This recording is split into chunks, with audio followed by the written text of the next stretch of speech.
Welcome to NCBA's Cattleman's Call podcast with host Lane Nordland.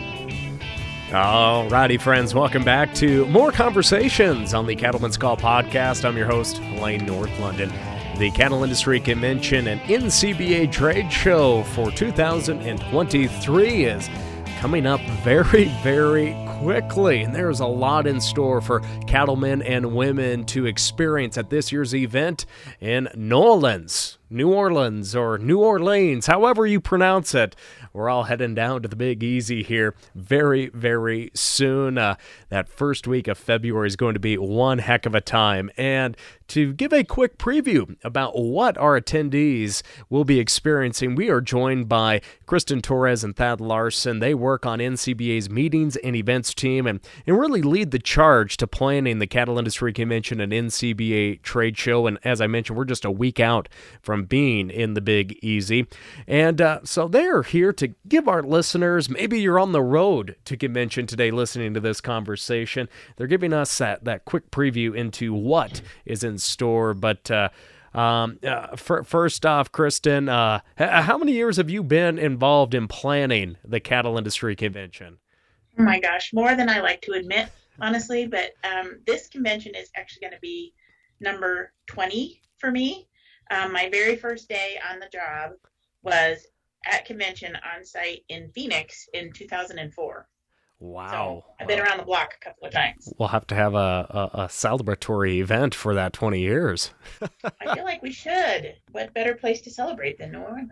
And Thad, for yourself, how many years have you been a part of CattleCon, and what are you looking forward to here next week? My first day was not at the convention when I started working for NCBA, but I think I'm up to convention number 17 now. So I'm a few years behind Kristin, but my favorite part of convention is always, just being able to have an opportunity to meet with our members and chat with everybody and kind of see the pulse of the industry, really. Now, when a convention wraps up, you start working on the next year's convention. So when we concluded last year's event, were we in Houston last year? Is that yeah, yep. The 2022 event. It just, all these, sometimes they just kind of come together. Sometimes I feel like we were in Nashville, but that was 2 conventions ago. But so that planning really kicks off, not even the day before, but months before the previous year's convention even occurs. And as we look to CattleCon 23, 20 years in helping bring this to cattlemen and women. Kristin, what are you looking forward to most as all the hard work really culminates in this event? Well, as event planners, this is like in our blood. We can't help but love seeing all those pieces and parts come together. But it's been so rewarding for me personally to see the show grow over the years. And there's nothing better than seeing folks come together year after year. We get new folks every year, and it's so great to see those folks too when they are there wide-eyed walking into the trade show, just blown away.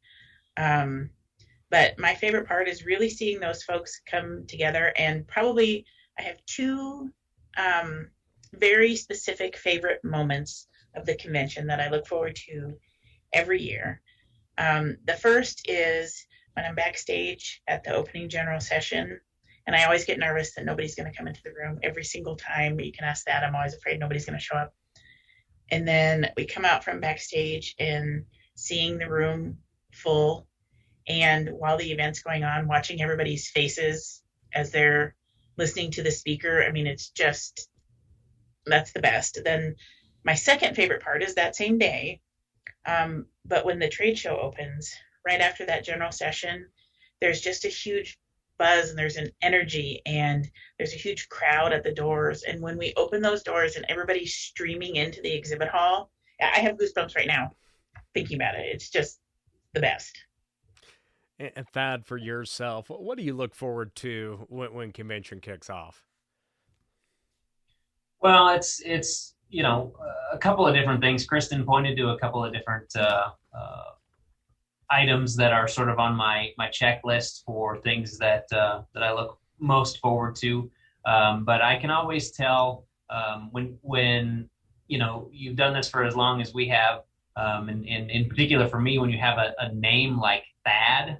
There's not a lot of fads around. And so I can always tell when I've talked to somebody before, because my name is relatively easy for people to remember and there's not a lot of fads around, that people will come up to me and say, oh, I talked to you here, I talked to you there, and we did this together, we did that together.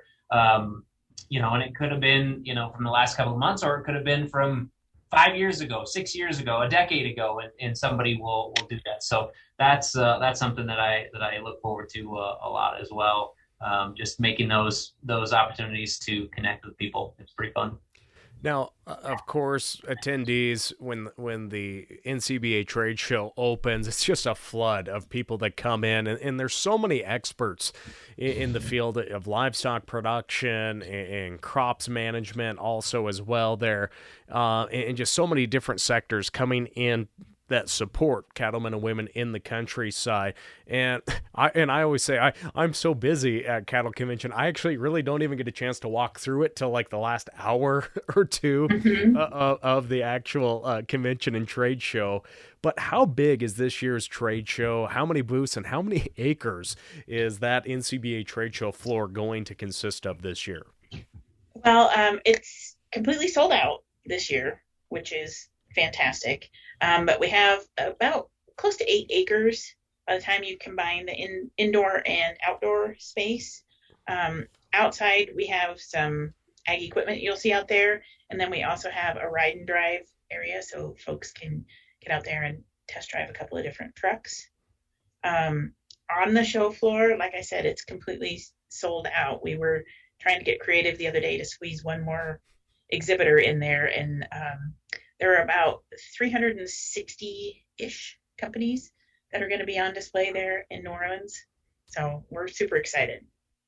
And one thing about that, when you go to the trade show floor, there's just so many different things that you wouldn't expect to see at a normal a trade show when there's literally an arena that has demo working equipment, aka chutes, and learning how to educational opportunities just to how to be a better cattleman on the ground, and working cattle is just one of them. Can you maybe walk us through what it's like to just walk on the floor but also see all these different educational sessions going on, whether that is cattle handling, educational sessions in the breakout areas?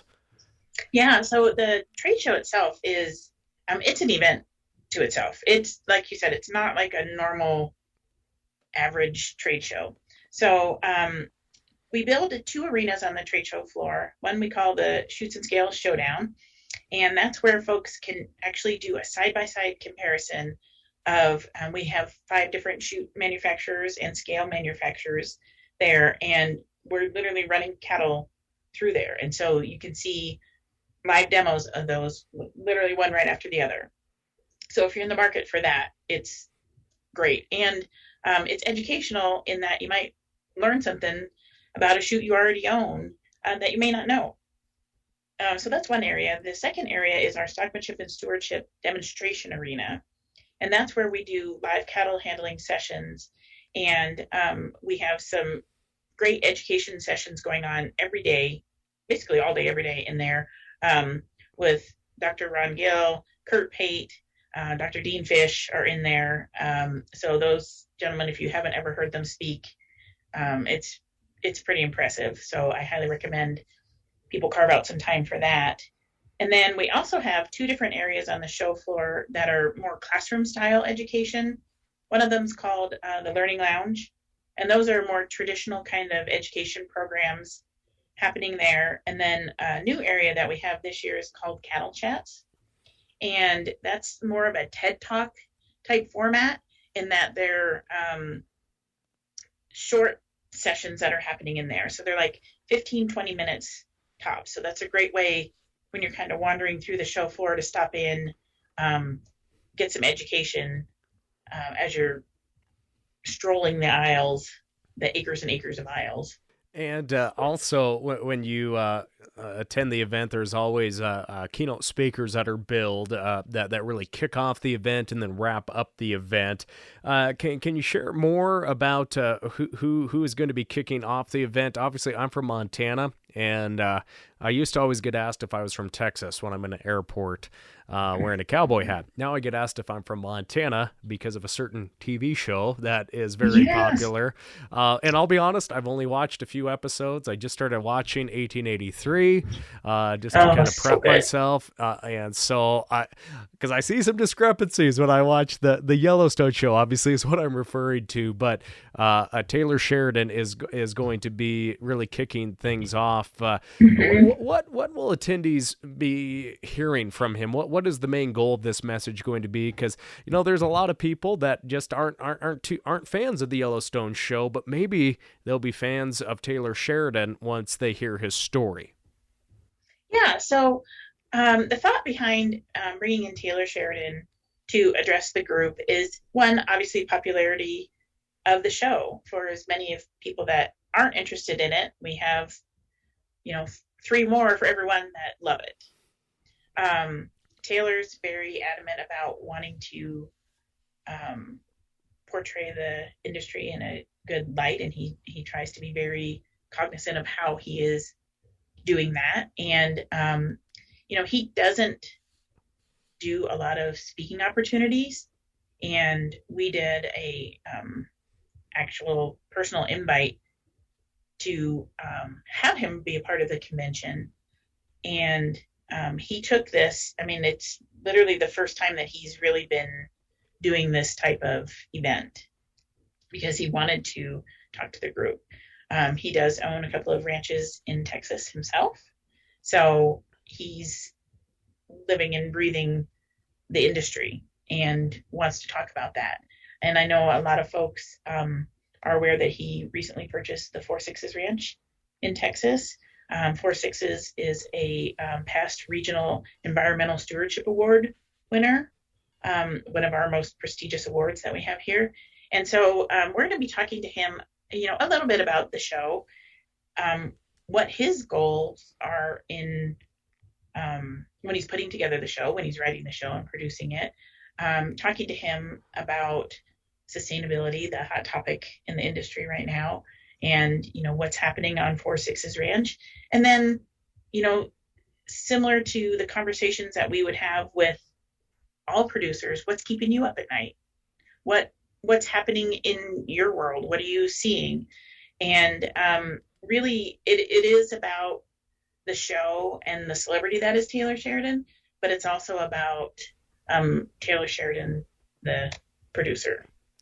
Well, one thing I think of, too, is Forey Smith. I believe his character's name is Lloyd. I've had a chance to interview Forey in the past. He's a Montana native as well, and he goes, Lane, this show isn't written for you. It's written for entertainment to so many other people, but it's a gateway to show people what goes on in the West. But, again, it's not real. And I'm like, that really did stick out with me. And I'm just like, I watch Lonesome Dove all the time, and there's things that I see. I'm like, that doesn't make sense to me. But it is. It's entertainment. Exactly. And it does showcase an opportunity for people to get a preview of what it's like to live the Western lifestyle. And I think the more highlighting that, of having people understand what we do in the countryside, even though it is a TV series, is important. Is there any other Yellowstone people going to be coming to the event, or is it just going to be Taylor?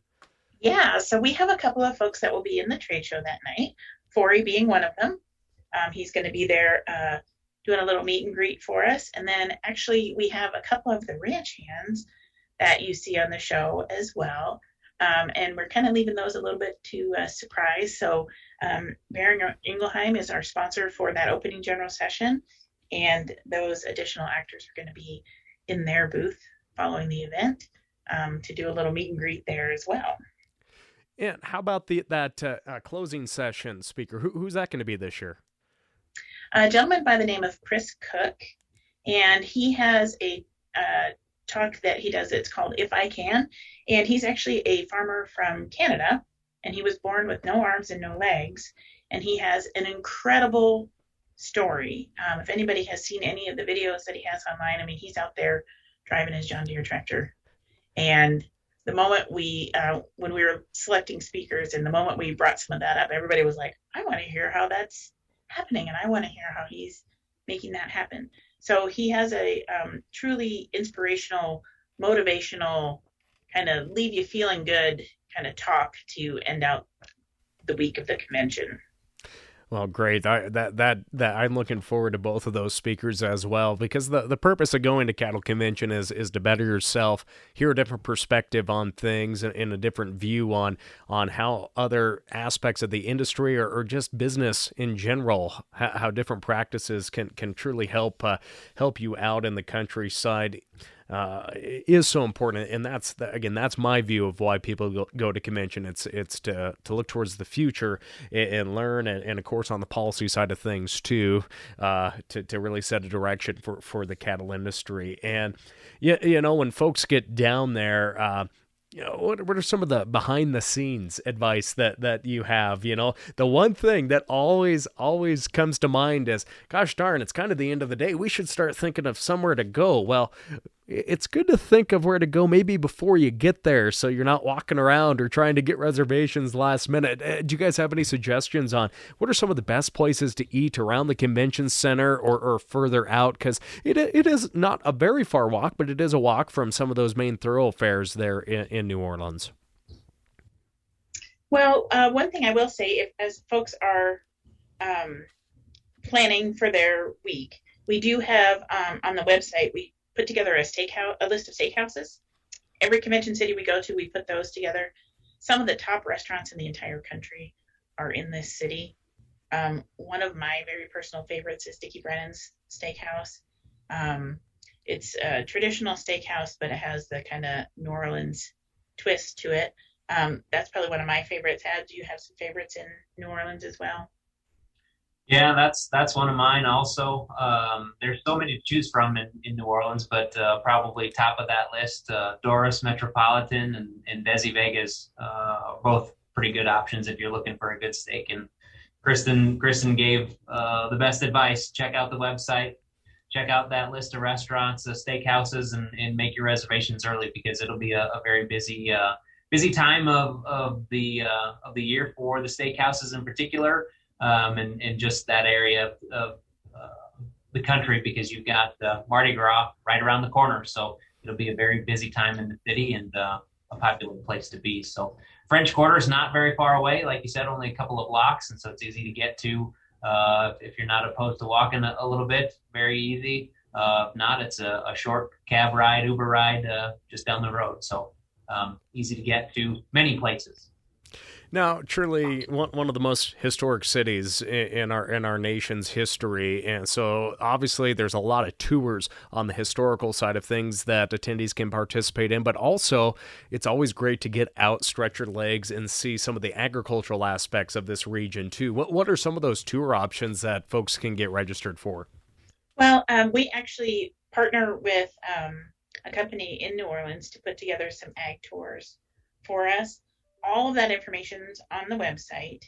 They are a separate ticketed item from the convention, but there are all kinds of tours you can do in New Orleans. I mean, there are ghost tours, there are swamp tours, there are distillery tours. We have a new partnership with a company called NOLA Distillery, and they make all different kinds of spirits right there in New Orleans. Actually, you're making one especially for our group. And they do tours of the distillery there. The area where the convention center is located is called the Warehouse District. And in that area, there's also the World War II Museum. And it has surpassed the Smithsonian as the #1 museum in the country. It's spectacular. If anybody has a little extra time, I highly recommend that.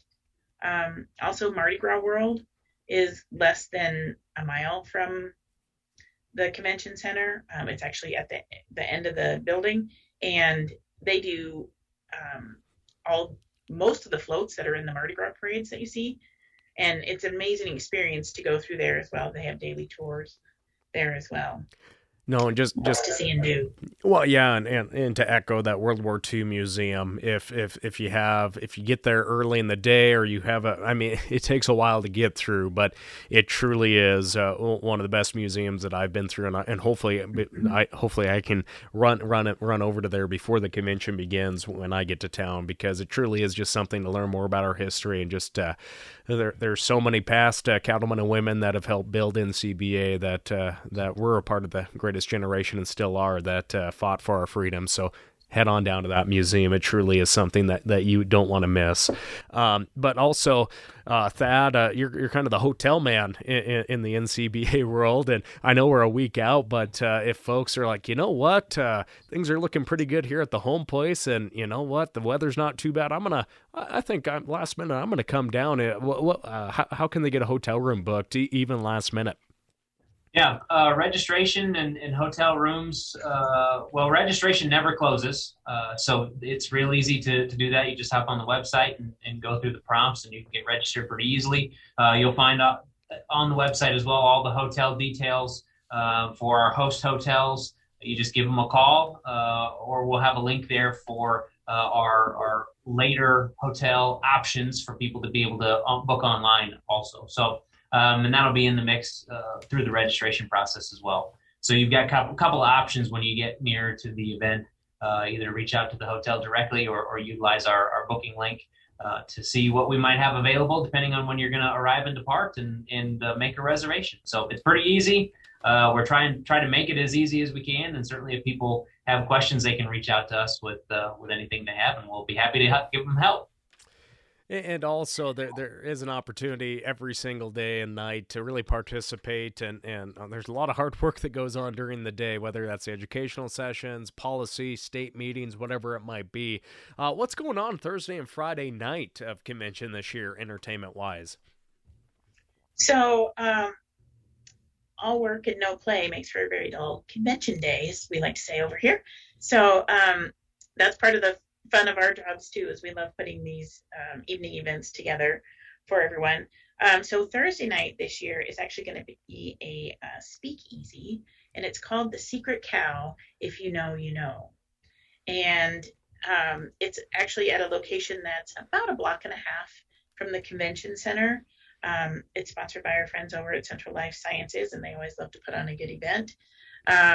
So we're going to have a great party that night. That event is really about having a chance for people to connect off of the show floor, get out of the convention center, and just really have a chance to relax and connect. So it's going to be, like I said, speakeasy themed. So we'll have a jazz band, and we'll have very popular, well-known Paul Bogart band. Will be back again this year because there's always a little time to dance the night away there. So great food and kind of that speakeasy, just fun themed event there. So we are kind of leaning into that this week. So you'll have to have the secret password to get in and all the fun stuff that goes along with a speakeasy. And then for the Friday night event, we like to close things out on a high note. So we're doing a cowboy concert series type event this year. And we have Neil McCoy and Midland as our lineup for that night. So that event we're calling Party Gras. And we're in New Orleans. It's time to have a good party. And folks better bring their dancing boots for that one for sure. We're going to have a dance floor set up in the hall with the concert. So folks will be able to dance to Midland. And that event generally goes to the wee hours of the morning. So we're hoping everybody can join us for that one.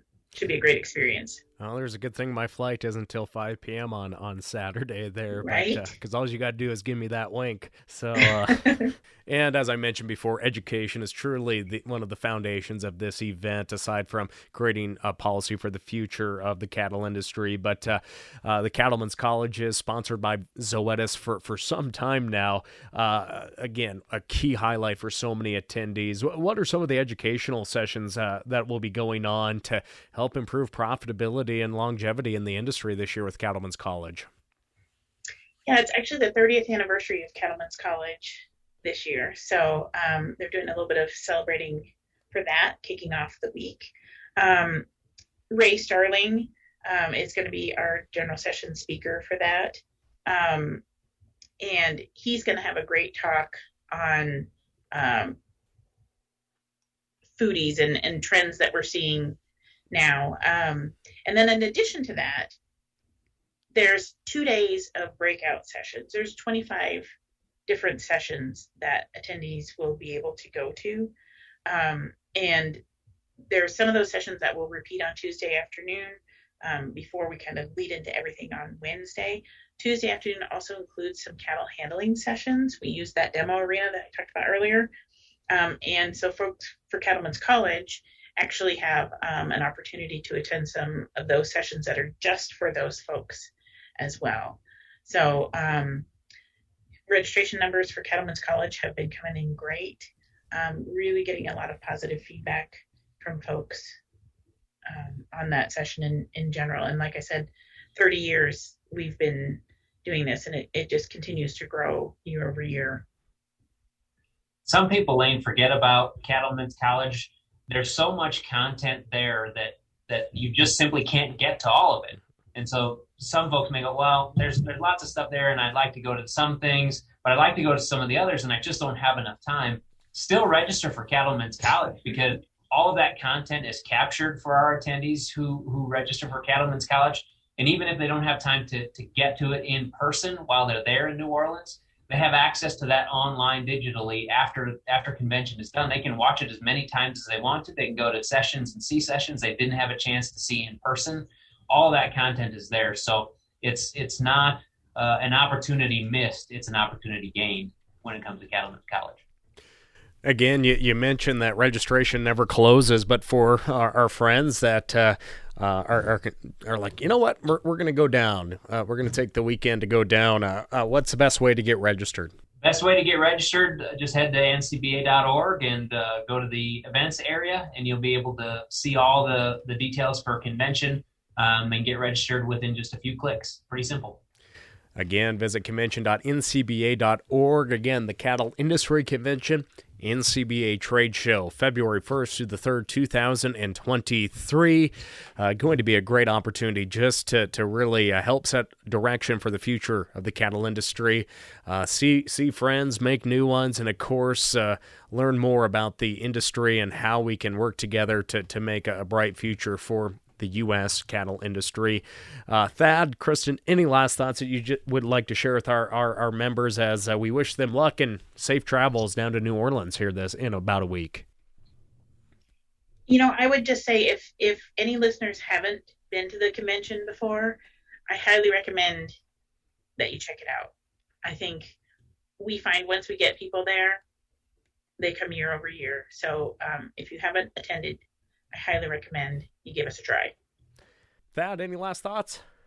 No, I would agree. We've got registrations for every type of person that wants to come and every type of way that they might want to be involved. So if you're worried that you'd have to come and participate in a very large way, you certainly can. We would certainly encourage that. But if you want to just come and check it out, just real briefly, we've got registrations that allow for that pretty easily as well. So a little bit of something for everybody, and don't be shy. Come on down to New Orleans, and it'll be a great week.